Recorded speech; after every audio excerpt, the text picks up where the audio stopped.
Amigos e amigas, vamos a mais um momento da liturgia da palavra que eu transmito nas minhas mídias digitais. Paulo Roberto Maciel. Você vai ao YouTube, Instagram, Facebook, blog. @Paulo Roberto Maciel 7919 no YouTube. @Paulo Roberto Maciel 6 no Instagram. Neste vídeo, a liturgia referente ao dia 8 de junho, mês 7 de 2026, quarta-feira, 14ª semana do tempo comum no ano litúrgico A. A cor dos paramentos litúrgicos é verde. No rito temos a missa à escolha. Olha, presidente de celebração, pode ser uma missa em homenagem a Santo Agostinho Zaurong, presbítero e companheiros mártires. Memória facultativa.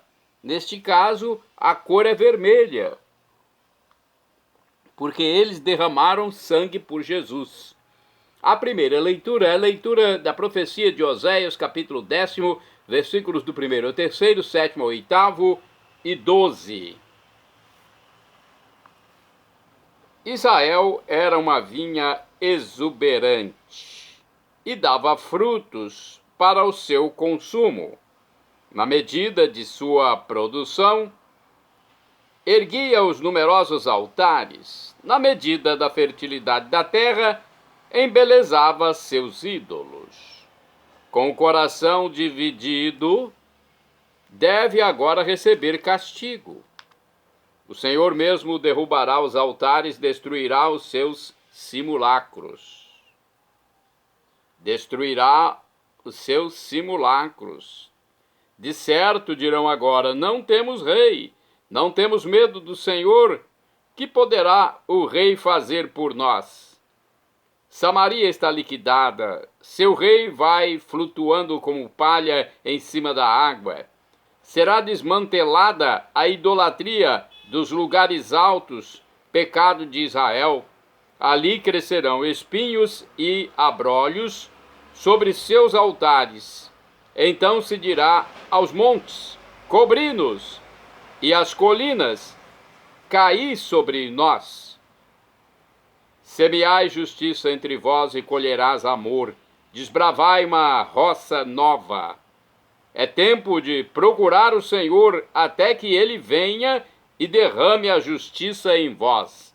Palavra do Senhor, graças a Deus. Agora o Salmo responsorial, Salmo 104, na Bíblia Vulgata, ou 105 na Bíblia de Jerusalém. Versículo 2º ao 3º, 4º ao 5º, 6º ao 7º, refrão 4b. Buscai constantemente a face do Senhor. Repitamos: buscai constantemente a face do Senhor. Cantai, entoai salmos para ele, publicai todas as suas maravilhas. Gloriai-vos em seu nome que é santo, exulte o coração que busca a Deus.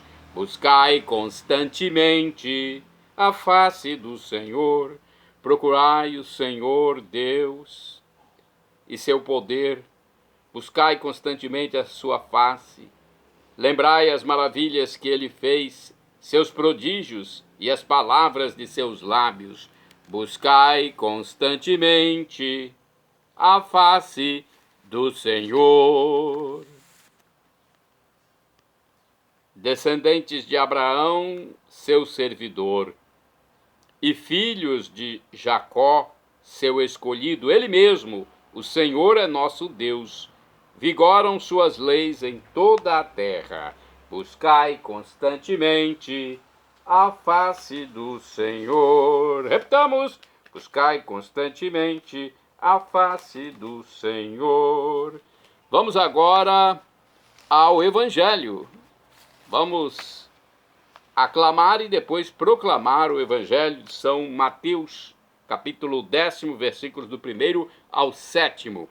Aleluia, aleluia, aleluia, aleluia, aleluia, aleluia, aleluia, aleluia. Convertei-vos e crede no Evangelho, pois o reino de Deus está chegando. Aleluia, aleluia, aleluia, aleluia, Aleluia, aleluia, aleluia, aleluia. O Senhor esteja convosco. Ele está no meio de nós. Proclamação do Evangelho de Jesus Cristo, segundo São Mateus.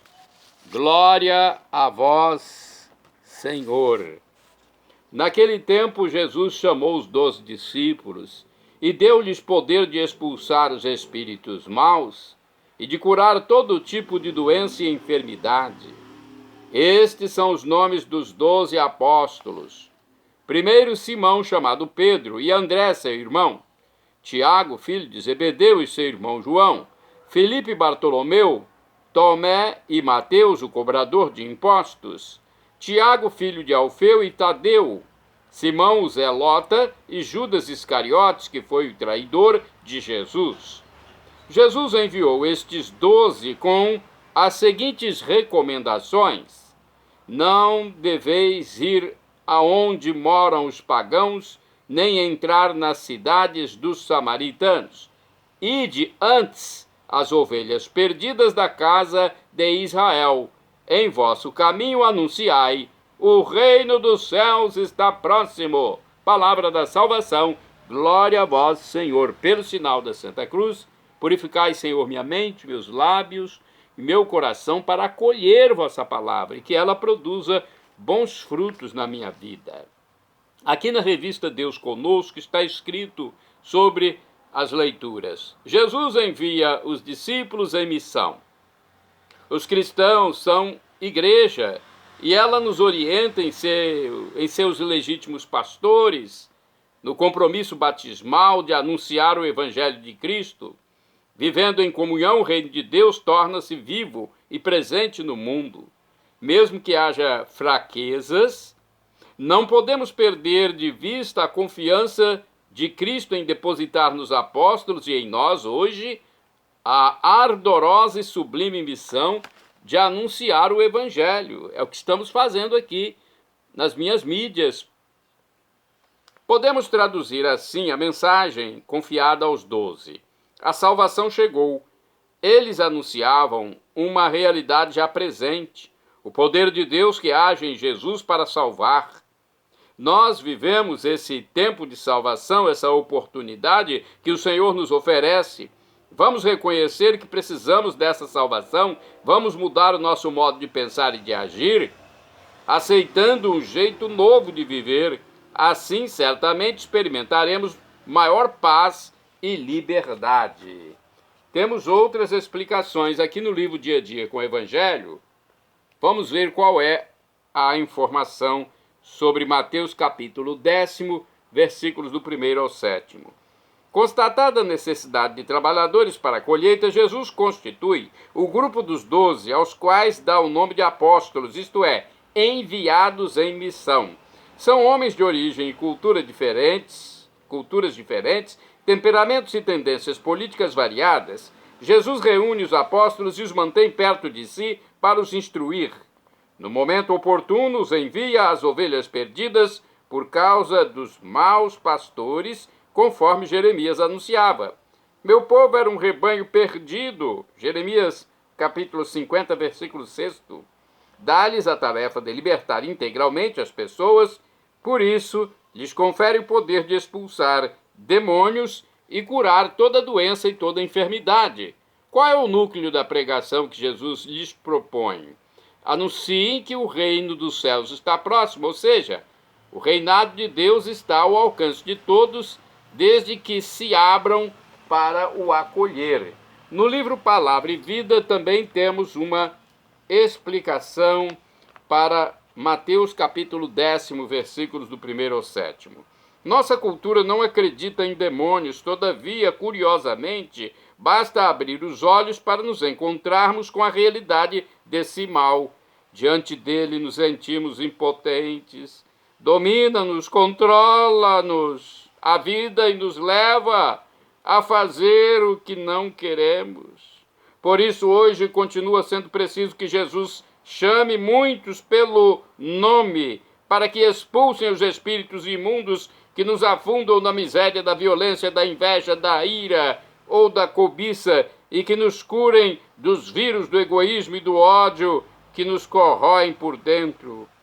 Onde estão os que devem proclamar que o reino de Deus está próximo?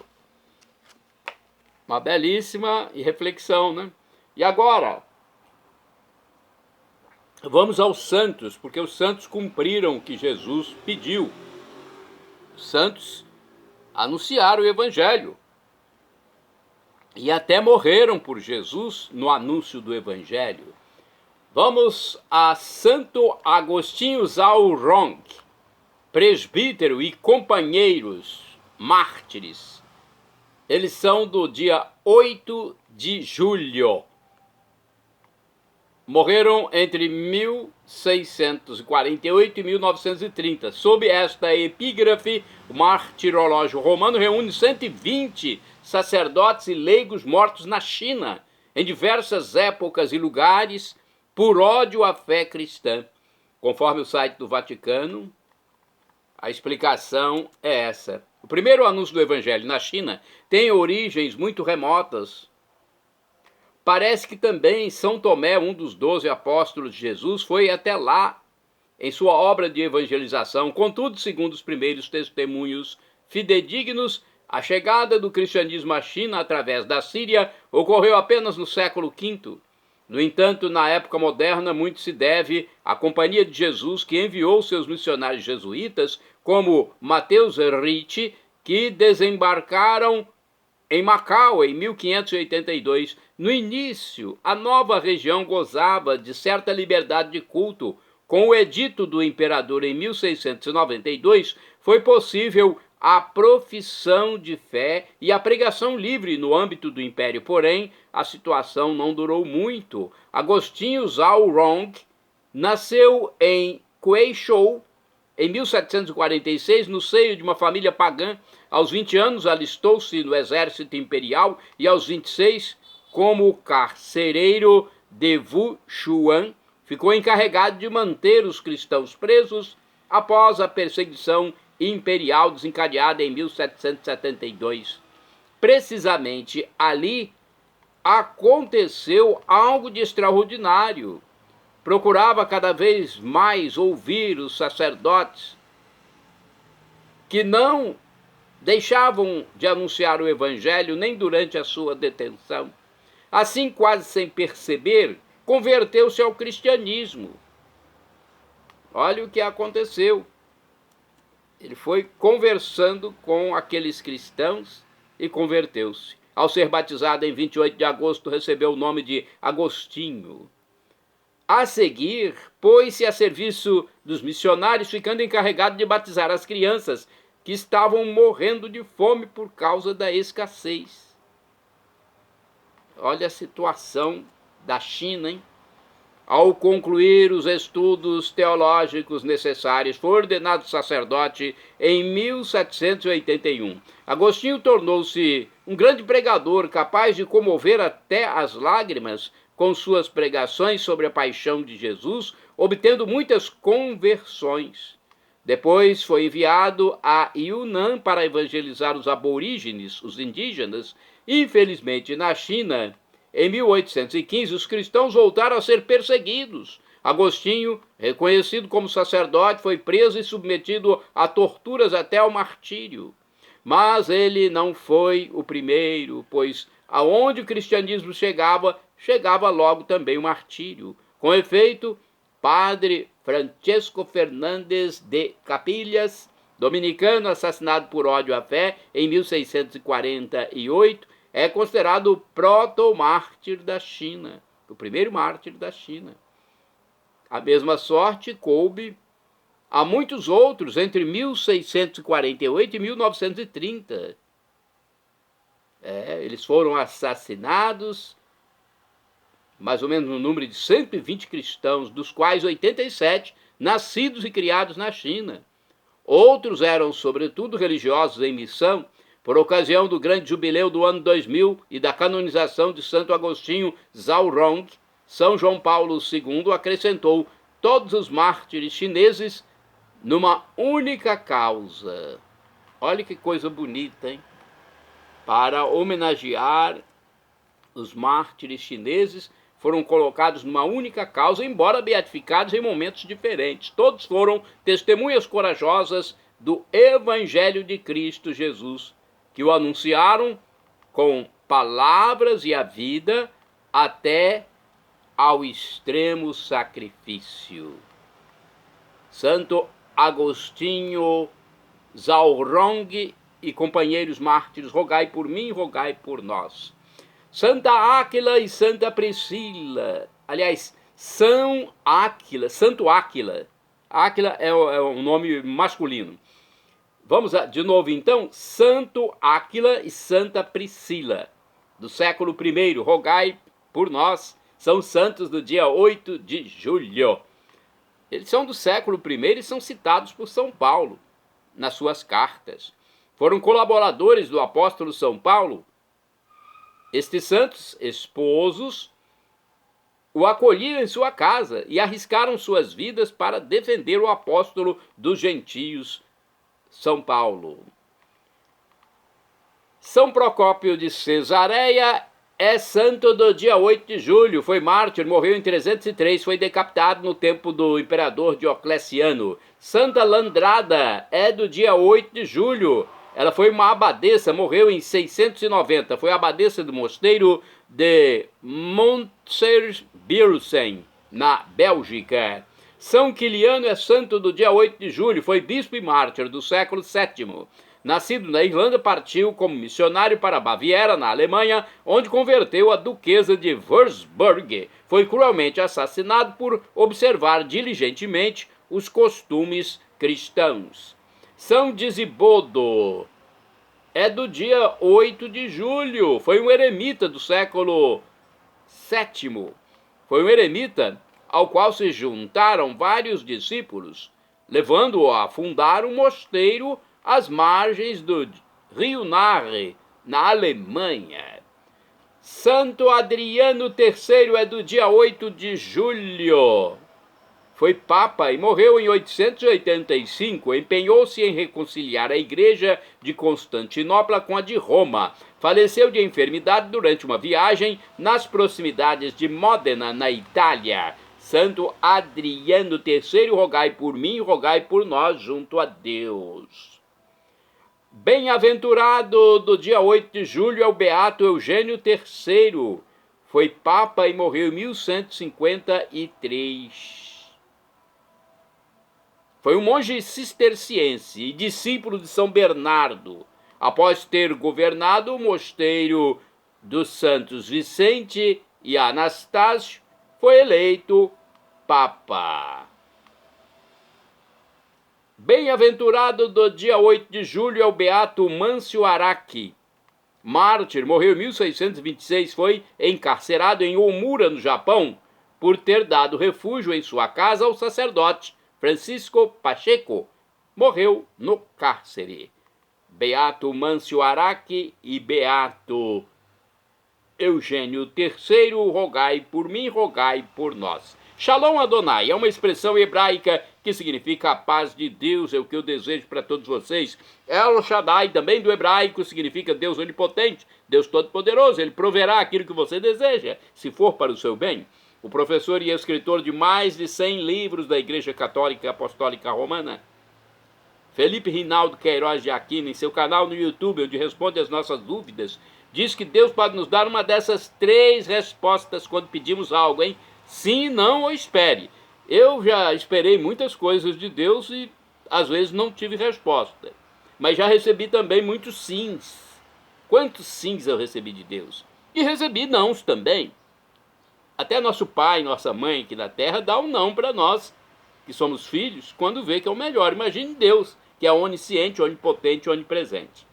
E agora eu clamo Maranatá, como dizemos nós católicos, ou Maranata, como dizem nossos irmãos separados, os evangélicos ou protestantes. Não importa a pronúncia, o significado é o mesmo. Vinde, Senhor Jesus. Um dia ele voltará e será um episódio inexprimível, indizível, inefável, inexpressável, grandioso.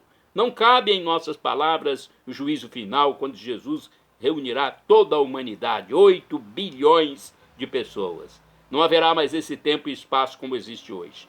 Teremos corpos glorificados. Creia em Jesus como Deus e nos encontraremos na vida eterna.